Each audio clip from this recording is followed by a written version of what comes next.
Section 1.5, Linear Functions. Video Part 1. Linear equations or linear functions.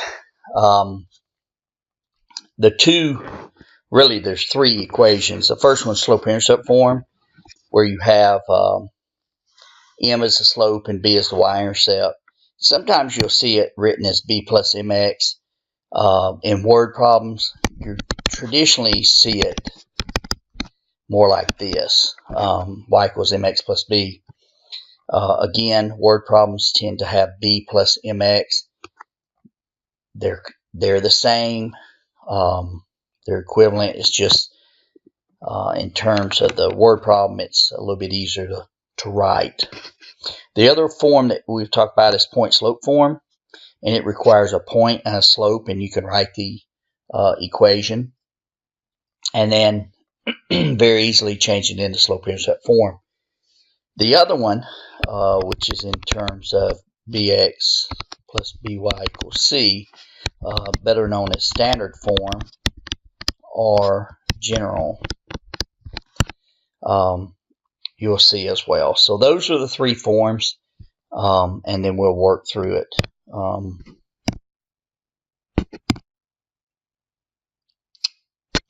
Okay.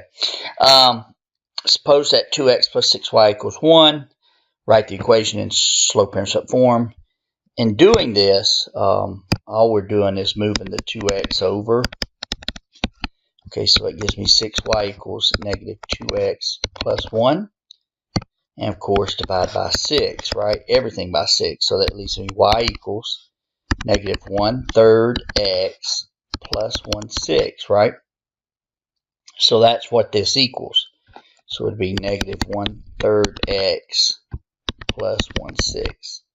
Now, what is the slope? Well, the slope is if you look at this, mx plus b, the slope is negative 1/3, and the b is, well, the y-intercept is really what they call the b is 1/6. Okay. Now, suppose that m equals 3 and b equals negative 1 for a straight line y equals mx plus b. Sketch by hand the graph of the line and everything, but we're going to write the equation. So y equals mx plus b. So we know that y equals 3x minus 1, right? So that'd be 3x minus 1 here. What is the x-intercept of the line? So we're going to talk about this in a couple more slides on how to do it a little bit easier. But we will just go ahead and work it out. Y equals 3x minus 1. If we want the x-intercept, then the y equals 0. So we'll replace y with 0. That's 3x minus 1. And then we'll add 1 to both sides. So you get 1 equals 3x. I'm going to take this over here. So 1 equals 3x. Divide by 3. So the x-intercept is 1/3. Okay. I'll erase that because that didn't come out. Okay, 1/3. So I just used what we've used in the previous chapter to find it. Okay, and I would do it this way. The next couple of slides you'll find another way to do it. Okay. All right, a point 3, negative 2 lies on a graph of fx equals mx minus 3.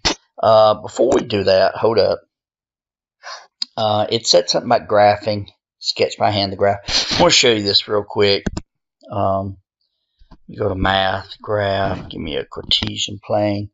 The slope is 3, and the y-intercept is negative 1. So we're going to put a dot at negative 1.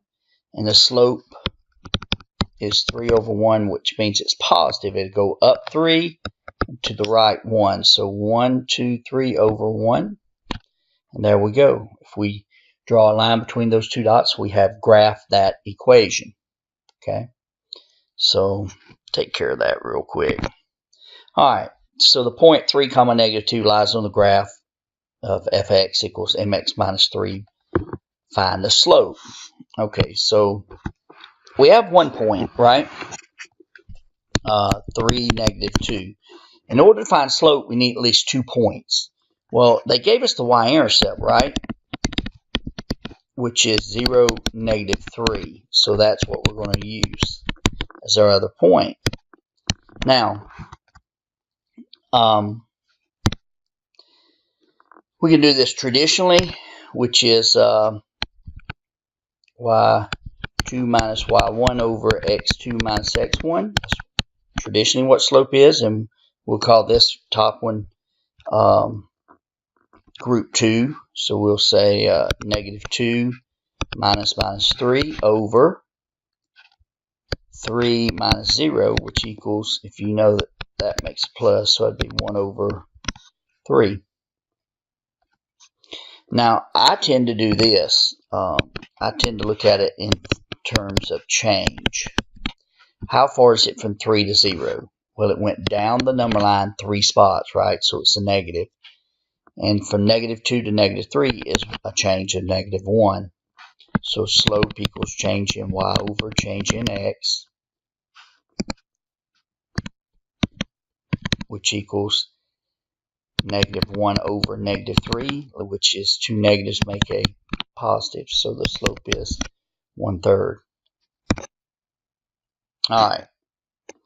So we'll look at this. It says consider a straight line x plus by equals c. Find the slope of the line.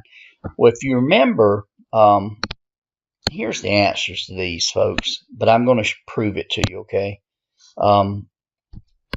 Ax plus by equals c. And if I take the ax to the other side, that's by equals -ax plus c, right? And if we turn around and divide both sides by b, right, we get y equals -a over bx plus c over b. So you can see why they say the y-intercept c over b, and they say the slope is -a over b. Now, here's how you can prove that the x-intercept is c over a. Now, this has to be in standard form, okay? You can't do it from slope-intercept form. It has to be in standard to do this. So, if we consider ax plus by equals c, we're going to say x-intercept, y equals 0. Well, this right here, this by is going away. That's going to leave me with ax equals c, and this ought to be self-explanatory now. So the x-intercept is c over a, and that's what they got right there. So this kind of concludes the first, this will conclude the first part 1 video of section 1.5. So